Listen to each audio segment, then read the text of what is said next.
എല്ലാവർക്കും നയന ആദ്യ യൂട്യൂബ് ചാനലിലേക്ക് സ്വാഗതം. നമുക്ക് നല്ലൊരു ബീഫ് കറി തയ്യാറാക്കിയാലോ കൂട്ടുകാരെ. നേരെ വീഡിയോയിലേക്ക് പോകാം.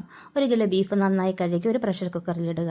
അതിലേക്ക് 1 സ്പൂൺ മുളക് പൊടി, 1 സ്പൂൺ മല്ലിപ്പൊടി, 1/4 ടീസ്പൂൺ മഞ്ഞൾപ്പൊടി, 5 പീസ് കറുവാപ്പട്ട, 8 പീസ് ഗ്രാമ്പു, 1 തക്കോലം, നല്ല കുരുമുളക് പൊടിച്ചത് 1 സ്പൂൺ, 1 സ്പൂൺ ഉപ്പുപൊടി, 1 ഗ്ലാസ് വെള്ളം ഇവ ചേർത്ത് നന്നായി ഇളക്കി ഒരു പ്രഷർ കുക്കറിൽ 7 വിസിൽ വരുന്നവരെ ലോ ഫ്ലെയിമിൽ വേവിച്ചെടുക്കുക. ഒരു പാൻ ചൂടാക്കി ശുദ്ധമായ വെളിച്ചെണ്ണ ഒഴിച്ച് ആവശ്യത്തിന് വെളിച്ചെണ്ണ ഒഴിച്ച് കുറച്ച് തേങ്ങാക്കൊത്തും കൂടി ഏകദേശം ബ്രൗൺ കളർ ആകുന്നവരെ വഴറ്റി ഒരു പാത്രത്തിലേക്ക് മാറ്റി വെക്കുക.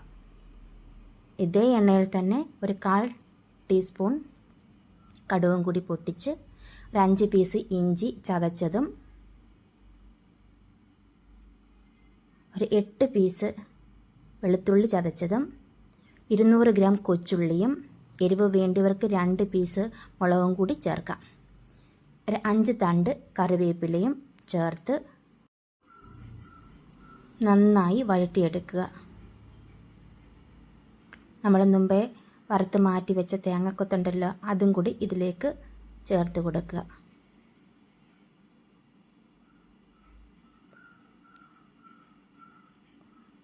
രണ്ട് സ്പൂൺ മുളക് പൊടി, 1 ടീസ്പൂൺ മല്ലിപ്പൊടി, 1/4 ടീസ്പൂൺ പെരിഞ്ജീരകം പൊടിച്ചതും 1/4 ടീസ്പൂൺ ഗരം മസാലയും കൂടി ചേർത്ത് നന്നായി മിക്സ് ചെയ്ത്, കരിഞ്ഞു പോകരുതേ, നന്നായി മിക്സ് ചെയ്ത് നമ്മൾ മുമ്പേ വേവിച്ച് മാറ്റി വെച്ച ബീഫ് ഇതിലേക്ക് ചേർത്ത് കൊടുത്ത് ഒരു 15 മിനിറ്റ് വേവിച്ചെടുക്കുക. മല്ലിയില ചേർത്ത് കൊടുക്കാൻ മറക്കല്ലേ. നമ്മുടെ ബീഫ് കറി റെഡി. എല്ലാവരും ട്രൈ ചെയ്യണേ. അപ്പോൾ എല്ലാവർക്കും നന്ദി.